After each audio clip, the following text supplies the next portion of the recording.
বাজে। ইভেন্টের আচরণ একদম নন প্রফেশনাল, একজন 8 মাস আগে টিকিট কাটছি, ওই সময়ও ক্যান্সেল হয়ে গেছে। কতটা হ্যারাসমেন্ট ফিল হয়েছে আমাদের আমরা জানি। আতিফ আসলামের কনসার্ট আয়োজনকারী প্রতিষ্ঠান ইভেন্ট সাজাইকে কালো তালিকাভুক্তকরণ সহ আইনানুগ ব্যবস্থা গ্রহণের নির্দেশ দিয়েছে স্বরাষ্ট্র মন্ত্রণালয়। 27 জুলাই সোমবার স্বরাষ্ট্র মন্ত্রণালয়ের উপসচিব ইশরাত জাহান স্বাক্ষরিত এক বিজ্ঞপ্তিতে এ তথ্য জানানো হয়।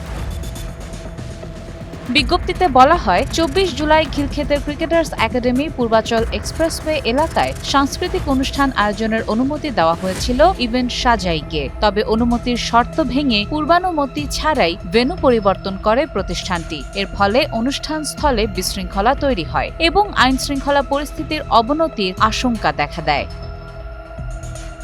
বিজ্ঞপ্তিতে আরও বলা হয়, আগত বিদেশি শিল্পী, আগত দর্শক ও কলাকুশলীগণের নিরাপত্তাও ঝুঁকির মুখে পড়ে। এ নিয়ে প্রিন্ট ও ইলেকট্রনিক মিডিয়া এবং সামাজিক যোগাযোগ মাধ্যমে নেতিবাচক সংবাদ ও ভিডিও প্রকাশিত হয়। অনেক খারাপ, আমরা অনেক সাফার করছি।